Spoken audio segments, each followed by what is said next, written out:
자, 오늘도 헬마우스 임경빈 작가 모셨습니다. 어서 오세요. 안녕하세요. 예, 오늘은 뭐부터 시작할까요? 오늘 이종섭 전 국방부 장관 소식 굉장히 오랜만에 좀 전해드리게 됐는데 사실은 이제 해병대 최상병 순직 사건 관련해가지고 이종섭 전 장관 같은 경우는 이제 주요한 인물이라고 볼 수 있는데요.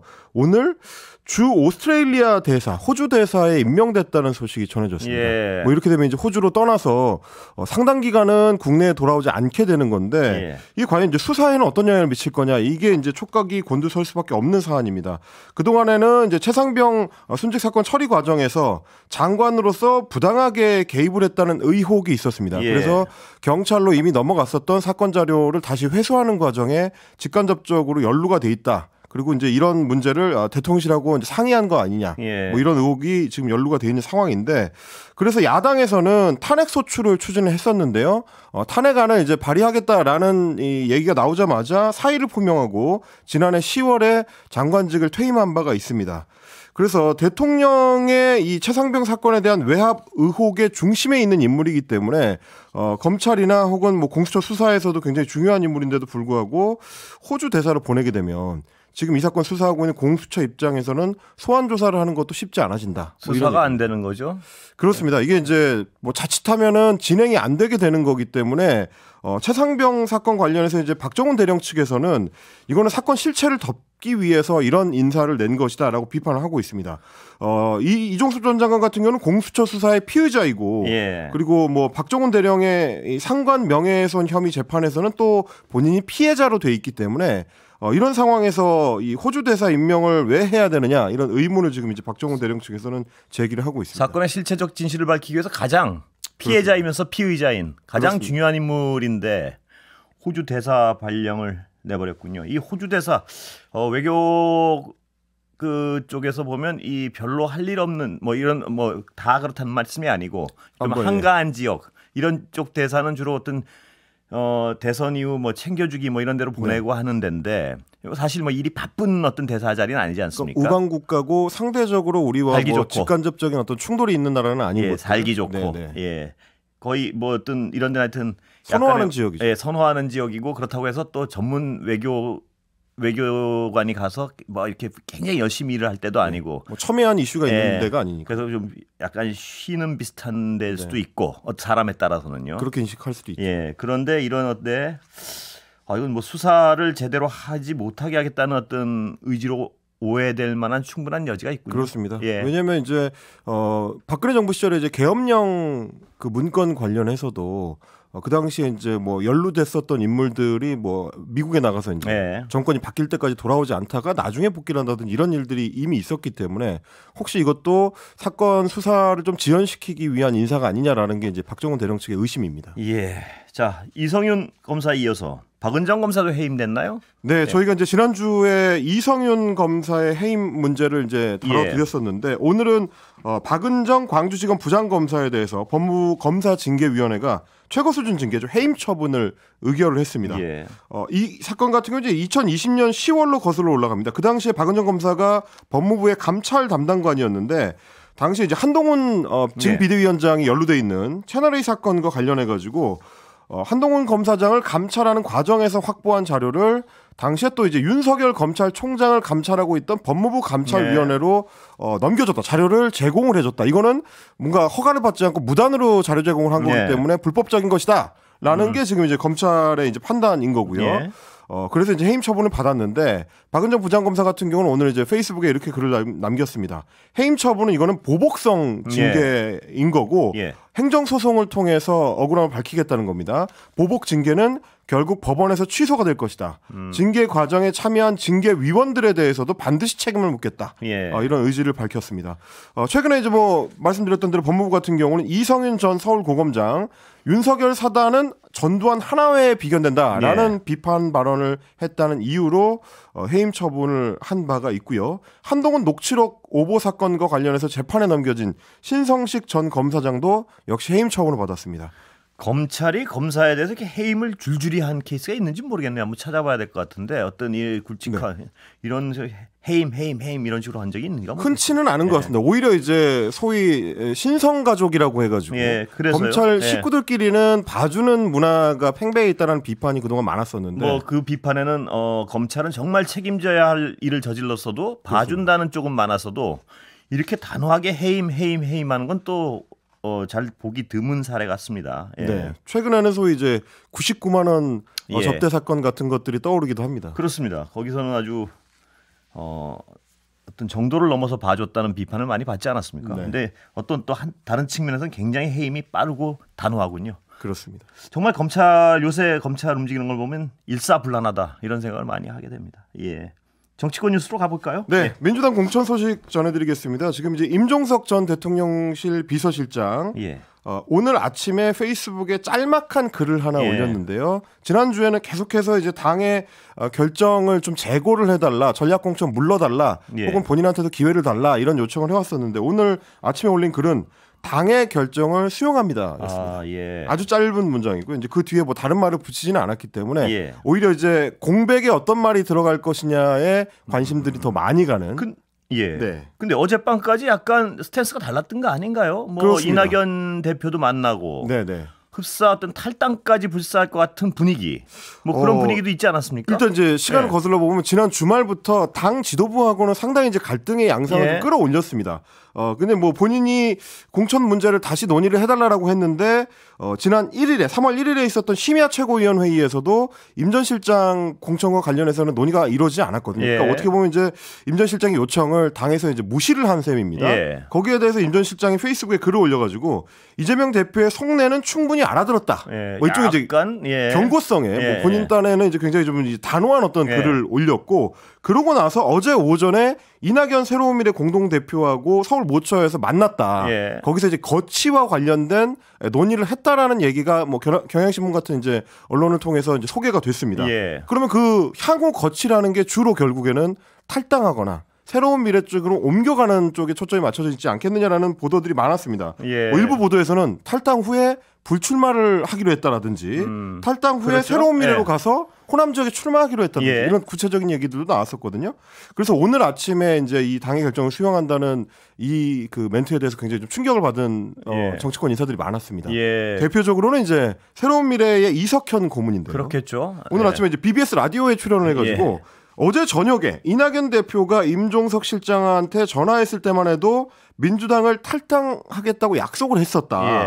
그런데 밤 사이에 그 결정이 바뀐 거다. 이렇게 좀 당혹스러워하는 모습이었고 그러면서 임 전 실장이 아침에 전화를 안 받고 페이스북에 민주당 잔류를 밝힌 상황이다라고 이야기한 걸로 보면 뭐 기억하시는 분들이 있으시겠습니다만 지난번에 이제 민주당 내에서도 이원욱 의원, 조홍천 의원 등이 이제 탈당을 할 때 소위 이제 원칙과 상식 멤버들이 탈당을 할 때 같은 멤버였던 윤영찬 의원은 아침에 갑작스럽게 잔류 결정을 해서 그 멤버들이 좀 당혹스러웠던 적이 있는데 좀 비슷한 상황이라고 할 수 있을 것 같아요. 밤사이 무슨 일이 있었을까? 뭐 이런 어떤 뭐 의문 뭐 이런 게 있는데 저희처럼 이제 매일 그 소식을 전해드려야 되는 사람들 입장에서는 어쨌든 여의도 정치권에 아는 사람들을 통해서 소식을 계속 좀 이렇게 접해 보려고 하거든요. 근데 이제 어제 밤에도 제가 뭐 이런저런 루트를 통해서 취재를 해봤을 때는 계속 회의를 하고 있다는 거였습니다.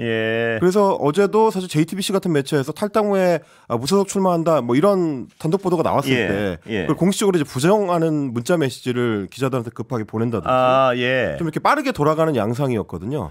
그 문자 메시지를 보고 기자들도 뭔가 기류가 좀 바뀌는 것 같다라는 예측을 하고 있었던 것 같아요. 그렇다면 짐작할 수 있는 건요. 뭐 지금 말씀하신 걸로 저도 짐작해 보는 건데 밤사이 회의를 했고 그 다음에 어떤 정치적 미래를 위해서 이런 방향이 맞다는 결론을 내렸고 그래서 여러 가지 개인적 소회가 있겠지만 당을 돕기로 했다. 뭐 이런 식의 결론으로 가는 거 아닌가요? 지금? 그렇게 갈 가능성도 있고요. 그리고 반대로 이제 뭐 제가 아까 말씀드렸다시피 이제 굉장히 짤막하게 수용한다라고만 밝혔기 때문에 수용하고 전현희 후보를 뭐 돕겠습니다라는 멘트를 붙이거나 혹은 수용하고 백의종군 하겠습니다. 뭐 이런 멘트를 붙었더라면 그렇게 해석이 좀 나올 수가 있을 텐데 별 말을 안 했기 때문에. 근데 이런 거 아닌가요? 네. 수용은 하되 아직은 감정의 찌꺼기를 저도 어쩔 수 없어요. 뭐 이런 의미 아닌가요? 예. 이제 아직은 앞으로 어떻게 할지를 결정하지 못했다는 의미로 지금 받아들여지고 그렇겠죠? 있습니다. 다만 이제 임종석 전 실장 같은 경우도 정치를 오래 해왔기 예. 때문에 지금 국면에서 어떻게 행동하는 것이 이제 향후의 정치적인 미래를 위해서 본인한테 도움이 될 거냐. 예. 이걸 이제 고심할 수밖에 없을 겁니다. 저희가 뭐 지난주에도 민주당 소식을 계속 전해드리면서 뭐 서른 의원이라든지 예. 홍영표 의원 같은 사례들을 언급을 드렸습니다만 그분들의 어떤 정치적인 행보나 정치적 미래하고 임종석 전 실장이 그리고 있는 상황하고는 양상이 좀 다를 수가 다르겠죠. 있기 때문에 예. 말씀하신 것처럼 당분간은 좀 감정의 앙금이 쉽게 씻기지 않겠지만 그 이후에는 또 다른 판단을 내릴 가능성은 있긴 합니다. 예. 그렇다면 임종석 실장이 선택할 수 있는 건 두 가지 같은데요. 탈당을 안 하기로 했으니까. 네. 아까 말씀하셨지만 당의 결정을 받아들이고 어떤 소극적 대응을 한다든가 네. 그런 방법이 하나 있고 네네. 당의 결정을 받아들이고 아예 그 개인적 소외를 다 넘어서 적극적으로 당을 돕거나 뭐 선대위원장을 한다거나 이런 네네. 두 가지 선택지가 있는 것 같은데요. 그렇습니다. 정치적 미래를 위해서는 어떤 게 도움이 될지 이제 논의를 하겠죠. 예. 사실 저희 같은 경우도 이제 처음에 판단을 해봤을 때는 임종석 실장이 전략공천으로 인해서 컷오프가 됐을 때 아마 곧바로 수용을 하지 않겠느냐라는 예. 판단하는 분들이 많았습니다. 예. 왜냐하면 이제 임종석 실장 같은 경우는 정치적 미래를 위해서요. 그렇습니다. 향후에 예. 전당대회까지도 이제 염두에 두고 있을 예. 거기 때문에 그렇게 움직일 거라고 봤는데 지금도 조금 이례적으로 움직인 거긴 하거든요. 예. 그러다 보니까 이제 이후에는 또 어떤 판단을 할지 예측이 잘 안 되긴 합니다. 그 비슷하지만 약간 다른 입장 혹은 비슷한 입장에 있는 기동민 의원을 제가 오늘 통화를 했는데요.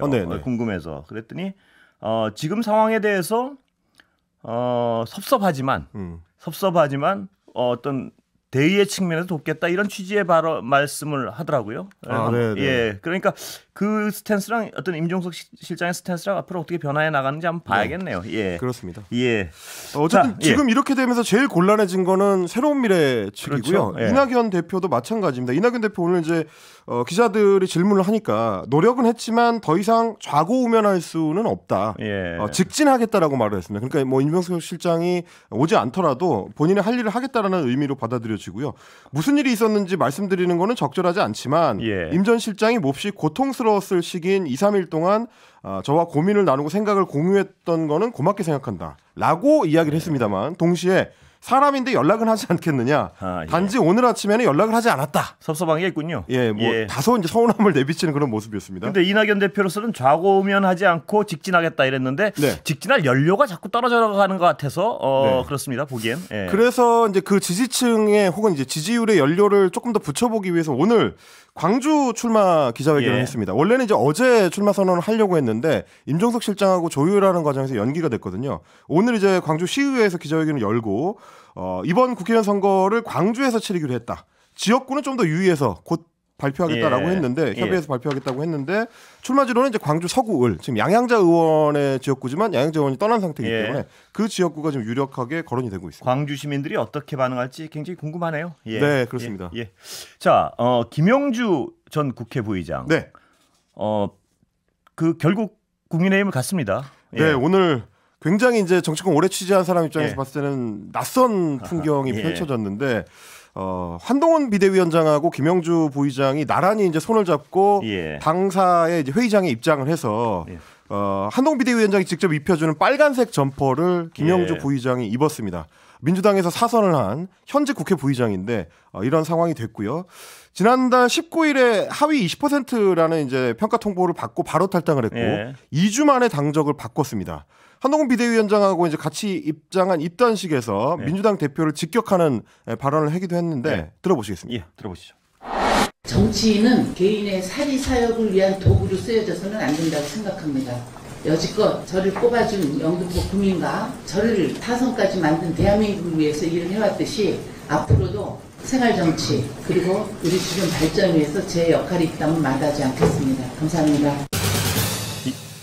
저는 이 첫 문장이 굉장히 잘 들리는데 정치는 개인의 사리 사욕을 위한 도구로 쓰여서는 안 된다고 생각합니다. 공격을 하는 쪽에서 아마 이 문장을 가지고 그대로 쓸 것 같은데요. 예.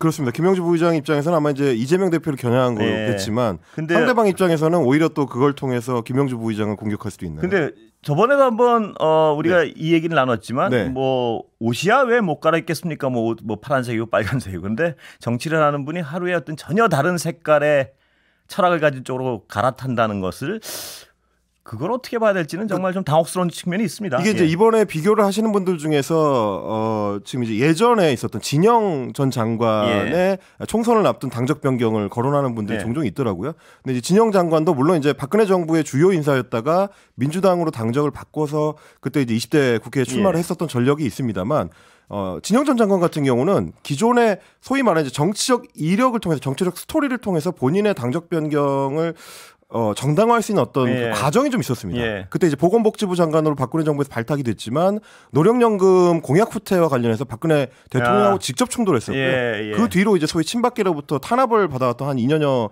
시간이 있었기 때문에 당적을 바꿨을 때도 그런 어떤 비판이 조금 덜했는데 그렇죠. 말씀하신 그런 스토리가 있으면 사람이 어떤 부딪히고 갈등하면서 자기 노선을 찾아가기 위한 스토리가 있으면 그걸 여러 가지로 그건 볼 수가 있죠. 그걸 옹호할 수도 있고요. 부의장 같은 경우는 지금 2주 전까지만 하더라도 여전히 강경하게 이제 윤석열 정부의 비판적인 입장을 견지하고 있었기 때문에 왜 갑자기 입장이 바뀌었느냐는 질문이 나올 수밖에 없는 것 같습니다. 그래서 오늘 기자들도 소위 말하는 백브리핑에서 굉장히 날카로운 질문들을 많이 쏟아냈는데 아니 문재인 정부에서 고용노동부 장관까지 지냈고 소득주도 성장을 이제 앞에서 견인했던 인물이신데 전혀 노동관이 다른 당으로 옮기는 것이 좀 이상하지 않느냐 이제 이런 질문이 나왔습니다. 거기에 대해서 뭐라고 했냐면 저는 어떠한 경우에도 노동자들의 삶이 뒤로 후퇴하는 것에 대해서는 제가 여태까지 그렇게 살아오지 않았다.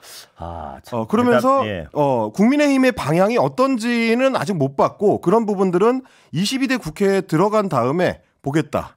그거는 정말 그러니까 뭐 기자들도 얼른 납득하는 분위기는 아니긴 했습니다. 어떻게 보면 이제 동문서답처럼 들릴 수도 있기 때문에 그건 난 대답을 지금 못 하겠습니다랑 똑같은 얘기 같은데. 왜냐하면 본인이 노동부 장관을 하던 시절에 그 당시에 국민의힘하고 굉장히 강하게 충돌하는 양상들이 여러 번 펼쳐졌었기 때문에. 사선 의원 아닙니까? 그럼 국민의힘의 어떤 노동 정책이 어떤지를 지금 모르겠다고 말씀하는 거는. 그건 좀 어불성설이죠. 그렇습니다. 그리고 이제 지난해 있었던 강서구청장 보궐선거, 서울 강서구청장 보궐선거 때 진교훈 후보 유세를 지원하면서 윤석열 정부에 대한 심판이 필요하다고 주장했지 않느냐라고 기자가 물었는데 그 당시에는 민주당 의원으로서 그 옆에 같이 참석만 했을 뿐이지 그런 행동을 내가 하지는 않았다라고 이야기를 했어요. 그런 행동은 뭔가요? 그런 행동을 구체적으로 설명하지는 않았습니다. 그런데 이제 기자들이 웃으면 안 되는데. 기자들이 이제 약간 추가로 좀 찾아보니 그때 진교훈 후보의 선거사무소 개소식에 참여를 한 뒤에 블로그에 이런 글을 남겼습니다. 그동안에 빼앗긴 강서구민들의 희망을 되찾고 독선에 빠진 윤석열 정부에 대해 심판하는 이번 보궐선거는 매우 중요하다. 본인이 직접 썼던 심판하는 글입니다. 보궐선거 중에 그게 그런 행동 아닌가요? 그러다 보니까 이제 불과 한 서너 달 만에 입장이 정반대로 바뀐 것을 쉽게 설명을 하지는 못하는 좀 그런 모습인 것 같습니다. 왜냐하면 정치인이 지향을 하는 사람들인데 맨날 말씀드리지만 그 지향을 완전히 뒤집어서 한다는 게 모르겠습니다. 그리고 오늘 이제 이준석 개혁신당 대표는 경기도 화성 을 지역구에 출마를 선언했습니다. 동탄 호수공원에서 출마 기자회견을 가졌고요. 이 지역이 굉장히 좀 젊은 지역구다라는 점을 개혁신당에서는 내세우고 있습니다. 전체 유권자 가운데 이제 39세 이하가 40%를 넘는다고 하니까 여기서 좀 승부를 걸어볼 수 있다고 이준석 대표는 생각을 하는 것 같고요.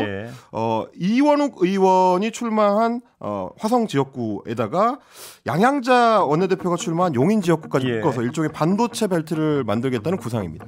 오늘 여기까지 하겠습니다. 지금까지 헬마우스 임경빈 작가였습니다. 고맙습니다. 감사합니다.